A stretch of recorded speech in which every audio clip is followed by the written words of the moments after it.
Welcome to our deep dive into the work of Charles Sanders Peirce. Yeah. You've given us some really interesting material on this American philosopher. Yeah. And let's be honest, he's not exactly a household name. Right. But trust me, Peirce was wrestling with some seriously big questions that still matter today, Absolutely. especially for philosophers. And what's remarkable is how he did it all. Yeah. Logic, science, philosophy. Yeah. It's all connected in Peirce's work. Yeah, it really is. Plus, he was incredibly prolific. Oh, yeah. We're talking over 12,000 published pages and something like 80,000 handwritten manuscript pages. Wow. The man never stopped thinking. Okay, so maybe prolific is an understatement. Yeah. But all that writing can make it tough to know where to even start with Peirce. Right. Luckily, we've got this chronological edition of his work to guide us. Yes. What's fascinating to me is how his early scientific work with the U.S. Coast and Geodetic Survey seems to have really shaped his philosophical thinking. It definitely did. Yeah. He was a pragmatist at heart, meaning he believed that a concept's meaning is found in its practical consequences. I see.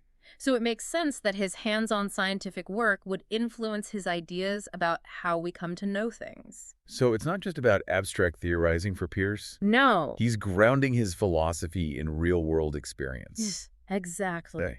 And you can see that in his ideas about deduction, induction, and abduction. Okay. 3 different ways of reasoning that are at the heart of his philosophy, and as you'll see, are particularly relevant to philosophers grappling with complex issues. Okay, let's break those down. Okay. We all know deduction. Right? It's that classic Sherlock Holmes logic where you start with general principles and deduce specific conclusions. Right. Yeah. It's about drawing logically certain inferences. Okay. Think of it like this. If all philosophers love logic, Okay. and you are a philosopher, Uh-huh. then you must love logic. Okay. That's deduction. Right. What about induction? Induction is about generalizing from experience. So let's say you meet 10 philosophers who all love logic. Right. You might start to think, maybe all philosophers love logic. Right. It's a probable inference Okay. based on your observations, Uh-huh. but not a guaranteed truth. So deduction is about certainty. Yes. Induction is about probability. Right. And then Peirce throws in this third type of reasoning that he basically invented. Mm-hmm. Abduction. Right. What's that all about? Abduction is where the real creative spark comes in. Oh. It's about generating those aha moments of insight that drive philosophical inquiry. I like it. You observe something unexpected. Yeah. And you try to come up with a hypothesis to explain it. Can you give us an example that a philosopher might relate to? Imagine you're reading a philosophical text and you come across a really counterintuitive argument. Okay. Abduction is the process of trying to figure out what assumptions the author might be making, Okay. what hidden premises they might be working with, Right. in order to make sense of their claim. So it's like reverse engineering the argument to understand where it's coming from. Exactly. And for Peirce, this process of abduction is essential to scientific discovery. Right. And I would argue philosophical inquiry as well. Yeah. It's how we come up with new hypotheses, Yeah. new ways of seeing the world. It's interesting how he connects these 3 ways of reasoning to the scientific method. Yes. It's not just about testing hypotheses for Peirce, it's about actively generating them in the first place. Absolutely. Yeah. He saw the scientific method as a continuous cycle of abduction, deduction, and induction. Okay. You observe something surprising, Uh-huh. you come up with a hypothesis to explain it, abduction. Right. You deduce what else would be true if that hypothesis were correct, deduction. Okay. And then you test it through further observation and experimentation, induction. And this whole process is driven by a desire to fix belief, Yes. as Peirce put it. Right. He wasn't content with just accepting things on faith or tradition. He wanted to find solid ground for our beliefs.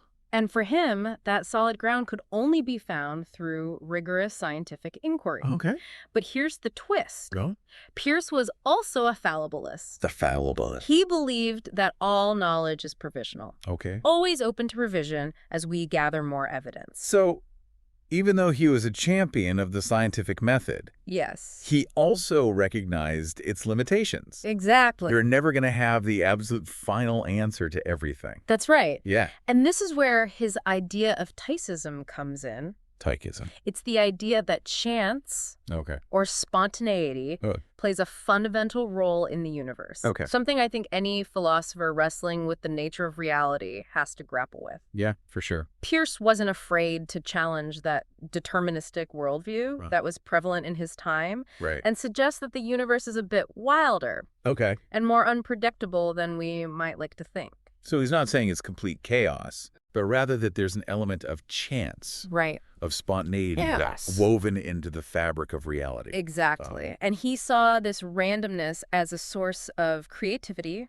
and evolution, Interesting. both in the physical world Yeah. and in the realm of ideas. Now, that's a really intriguing idea for a philosopher like you to consider. Yeah. If chance plays a role in shaping the universe, Mm-hmm.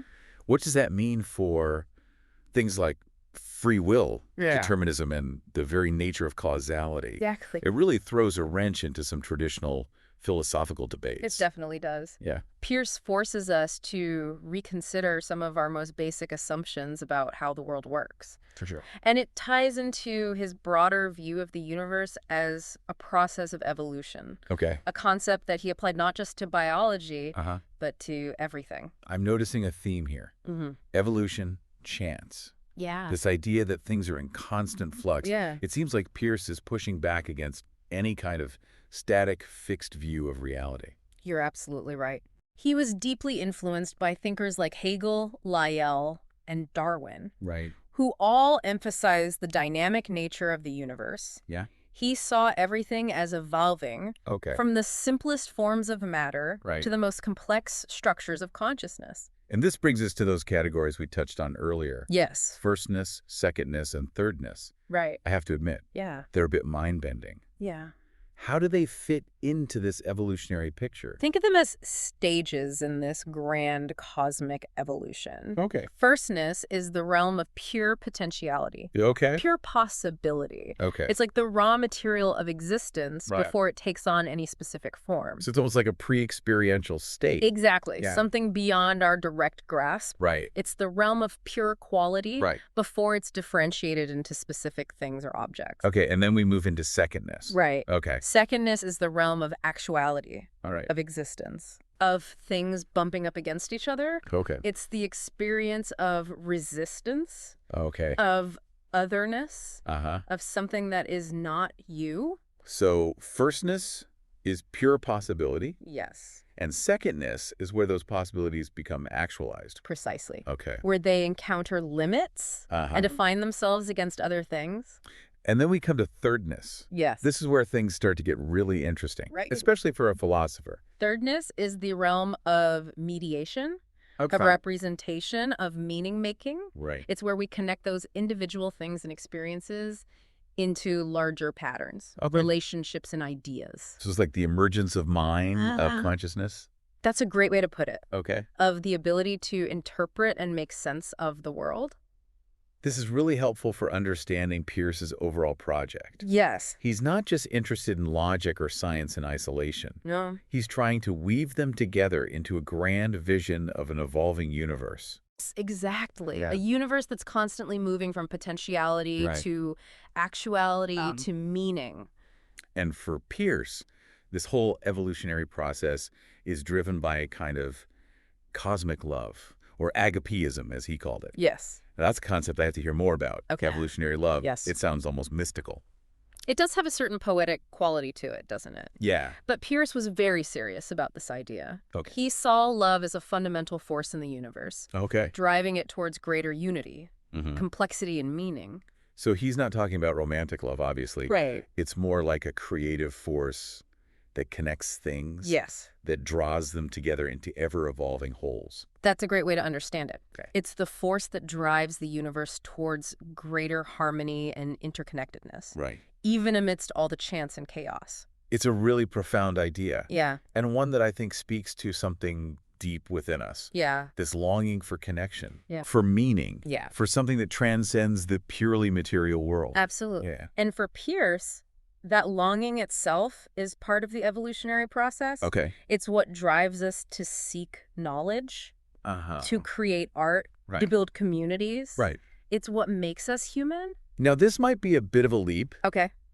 but I'm wondering, how all of this connects to Peirce's ideas about logic and inquiry. We've Oh! talked about deduction, induction, and abduction, Right. but is there something deeper going on here? There definitely is. Okay. Peirce saw logic not just as a set of formal rules, Right. but as a way of understanding how we make sense of the world, Yeah. how we navigate this universe of signs and meanings. Right. His theory of signs, or semiotic, as he called it. Yes. We touched on it briefly earlier, but maybe we can unpack that a bit more. Sir. For a philosopher like you, who's interested in the nature of language, Mm-hmm. meaning, and representation. Absolutely. For Peirce, a sign is anything that stands for something else. Yeah. It could be a word, a symbol, a gesture, Right. even a natural phenomenon like smoke signifying fire. I see.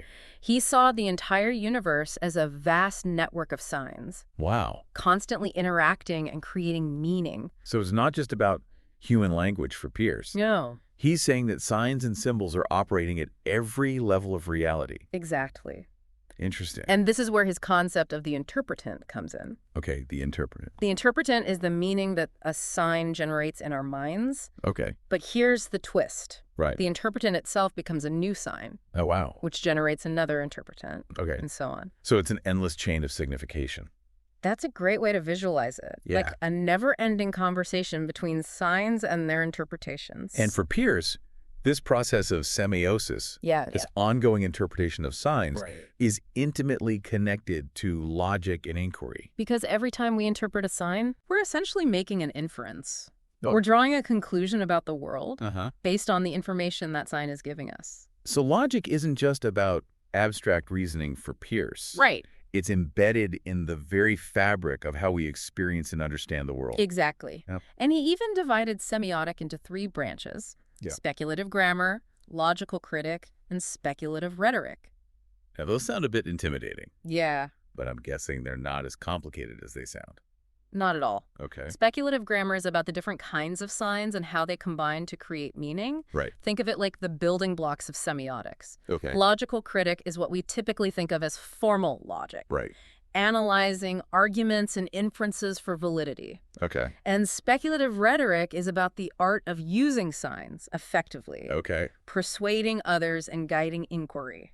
So it's about the power of language to shape thought and action, Exactly. something any philosopher worth their salt has grappled with for centuries. Exactly. Yeah. Peirce saw logic as deeply embedded in the way we use language, interact with the world, Right. and conduct philosophical inquiry. This is fascinating stuff. Yeah. But before we get too carried away, Okay. let's shift gears a bit and talk about Peirce's concept of plausibility, Okay. something I know is especially relevant to the philosophical mind. This is where Peirce's ideas about logic and inquiry really get put to the test. Yeah. How do we decide which hypotheses are worth pursuing? Right. Especially when we're dealing with big philosophical questions Yeah. that don't lend themselves to easy empirical verification.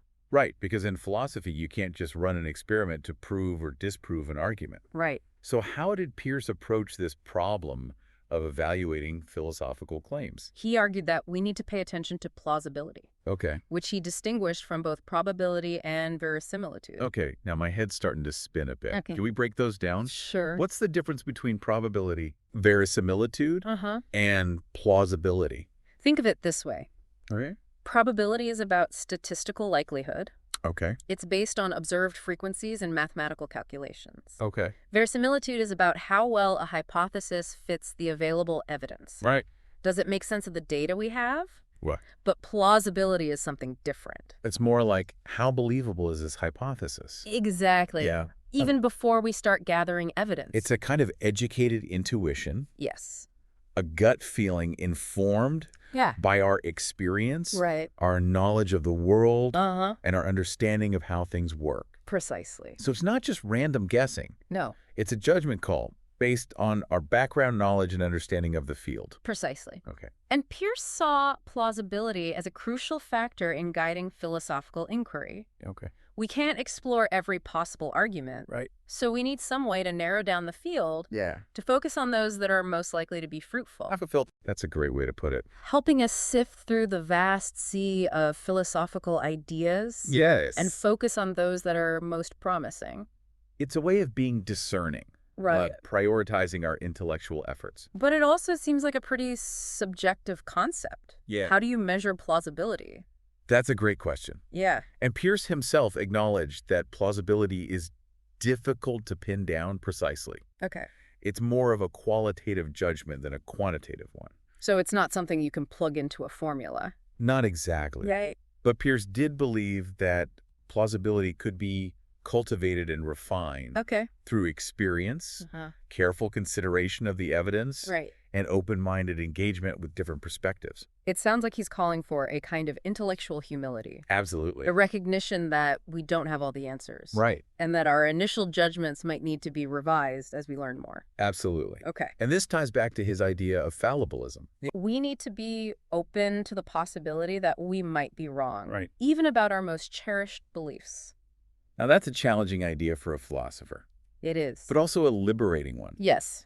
It frees us from the burden of having to be right all the time Mm-hmm. and allows us to approach inquiry with a sense of curiosity and wonder. Exactly. I like that. And it encourages us to engage in dialogue with others, Yeah. to be open to their perspectives, Right. and to recognize that truth is often found in the spaces between our individual viewpoints. This is really resonating with me. Yeah. Peirce is painting a picture of philosophy as a collaborative, dynamic process, Yes. always evolving, always seeking greater understanding. And he's reminding us that even the most abstract philosophical concepts have practical consequences Right. for how we live our lives, how we Yeah. make decisions, and how we interact with the world around us. I think we've just about reached the limits of my brain capacity for one episode. But we haven't even talked about Peirce's legacy and how his ideas are still relevant today, That's right. especially for philosophers working in the 21st century. And it's fascinating to see how his work, which spans so many disciplines, Yeah. is now being picked up and applied in fields he might never have imagined, Right. including philosophy itself. It seems like Peirce was ahead of his time in so many ways. He really was, and his influence continues to grow as more people discover the depth and breadth of his work. I'm particularly struck by how relevant his ideas are for philosophers today. Right. We live in a world that's increasingly complex and uncertain, Yeah. and Peirce offers us a way of navigating that complexity without resorting to dogmatism or simplistic answers. His emphasis on fallibilism, Right. on the idea that knowledge is always evolving, Yeah, is more important now than ever. for sure. It encourages us to be humble, Okay. to be open to new evidence, Mhm. and to recognize that our understanding of the world is always a work in progress. And his concept of abduction, Yes. this ability to generate creative hypotheses, Right. is essential for anyone who's trying to push the boundaries of philosophical thought. Absolutely. Peirce gives us a framework for understanding how those aha moments of insight happen Right. and how they can lead to new discoveries and deeper understandings. Yeah. He reminds us that philosophy is not just about analyzing arguments. Okay. It's about actively engaging with the world, Yeah. asking new questions, Right. and seeking creative solutions to complex problems. And he doesn't shy away from the big questions either. No, he doesn't. The nature of reality, the role of chance, Right. the evolution of consciousness. These are all themes that run throughout Peirce's work and that continue to fascinate philosophers today. It's also worth noting that Peirce's influence extends beyond philosophy. Okay. His ideas are being used in fields as diverse as artificial intelligence, Wow. cognitive science, semiotics, Yeah. and even literary theory. Interesting. His concept of the sign, for example, Right. has had a profound impact on how we understand language, Yeah. communication, and the construction of meaning. It's amazing to think how one person's ideas can ripple outward and touch so many different areas of human thought and endeavor. It speaks to the power of original thinking Right. and the importance of interdisciplinary inquiry. And it's a reminder that philosophy is not an isolated discipline. It's not. It's connected to everything. Exactly. Peirce saw philosophy as deeply intertwined with science, logic, mathematics, Yeah. and even aesthetics. Interesting. He believed that all of these fields contribute to our understanding of the universe and our place within it. Now, before we wrap up this deep dive, Okay. I have to ask about Peirce's legacy within philosophy itself. Right. Did he have a school of thought? A group of followers who carried on his work? While Peirce wasn't as successful at building a dedicated school of thought Okay. in the way that some other philosophers were, Right. his influence can be seen in the work of many prominent thinkers, John Dewey, for example, Okay. one of the founders of pragmatism, All right. was heavily influenced by Peirce's ideas. So even though Peirce might not have had a formal school of thought bearing his name, Right. his ideas were clearly circulating and shaping the development of American philosophy. They certainly were, and his work continues to be rediscovered and reinterpreted by contemporary philosophers Yeah. who find in his writings a rich source of insights and inspiration. So as we come to the end of our exploration of Charles Sanders Peirce, Okay. what's the one big takeaway you hope our listeners, Yeah. especially those drawn to philosophy, will Right. carry with them?